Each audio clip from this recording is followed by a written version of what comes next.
Happy ആയിട്ട് വരണം. കുത്തൊക്കെ മേടിച്ച് ഹാപ്പി ആയിട്ട് വരണം കേട്ടോ. ആ അച്ഛൻ നോക്കും.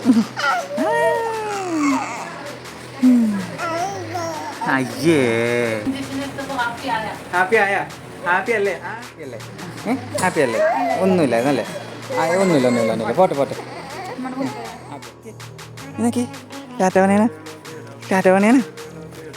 കുഞ്ഞാവയ്ക്ക് ഇന്നൊരു കുത്തുകൊള്ളാൻ പോണേണ് ഞങ്ങൾ. എഴുത്തുകാർ പറഞ്ഞു കുഞ്ഞിന് വേണ്ട നീ കുത്തല്ലേ. ആശുപത്രിക്കാർ പറയണത് കുത്തിയേ പറ്റുമെന്ന് കുഞ്ഞിന്. കുത്താതെ വിടൂലെന്നല്ലേ. അതുകൊണ്ട് ഇന്ന് കുത്തുകൊള്ളാൻ പോണേയാണ്. കുഞ്ഞിൻ്റെ ലളിത ഡോക്ടറെ എടുത്ത് പോണേനല്ലേ കുത്തുകൊള്ളാനായിട്ട്. അവിടെ പോയി കുഞ്ഞ് കുത്തുകൊള്ളു 6 മാസത്തല്ലേ.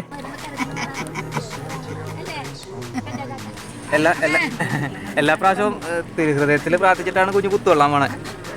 ഇപ്രാവശ്യം ഹോസ്പിറ്റലിലായത് കാരണം കുഞ്ഞിന് കുത്ത് കൊള്ളാൻ വേണ്ടി രാവിലെ വന്ന് തിരുഹൃദയത്തെ പ്രാർത്ഥിക്കണേ. അവള് യാത്ര പോകുമ്പോൾ ആര് ടാറ്റ കാണിച്ചാലും ഒരു പ്രശ്നവുമില്ല അവൾക്ക്.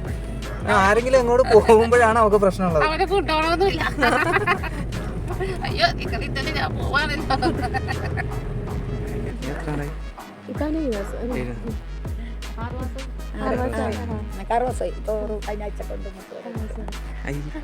പിടിക്കുന്നുണ്ടല്ലേ.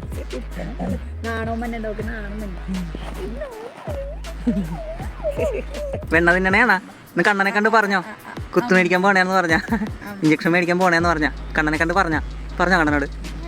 ആ കണ്ണനെ കണ്ട് പറഞ്ഞു അല്ലേ. കുഞ്ഞിന് വേദനയൊന്നും എടുക്കല്ലേ കണ്ണാ, നമുക്ക് കുത്തു വാങ്ങിച്ചിട്ട് വരാവേ എന്ന് പറഞ്ഞല്ലേ. ഇഞ്ചക്ഷന് മുമ്പേ ഉറക്കമാണ്. അയ്യോ കുഞ്ഞിനെ എഴുന്നേപ്പിച്ച് ഉഷാറാക്കി വെക്കമേ. അല്ലെങ്കിൽ ഇഞ്ചക്ഷന് മുമ്പേ കുഞ്ഞ്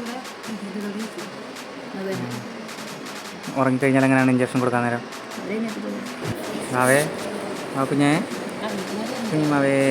കുഞ്ഞുമാവേ ആരാ പെണ്ണോ പിന്നെ എഴുന്നേക്കടോ. ഇതേ ആശുപത്രി എത്തി. ഡോക്ടർ അങ്കിനെ കാണണ്ട കുഞ്ഞിനെ.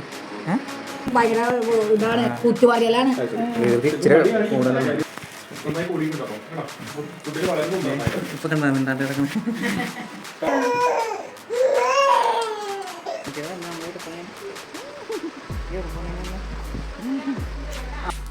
എന്തേ പനി മാറിയാ? പനിക്കോളുണ്ടാ? പനിയൊക്കെ മാറി കേട്ടാ. പനിയൊക്കെ മാറി. കൊച്ചിനോട് കിട്ടിയല്ല.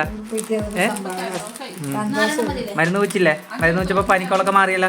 പനിയൊക്കെ മാറിയില്ല. ഉഷാറായില്ലേ? ഹാപ്പി ആയില്ലേ? പനി മാറി കേട്ടാ. അവിടെ പനിയൊക്കെ മാറി കേട്ടാ. പനിയൊക്കെ മാറി. മാറി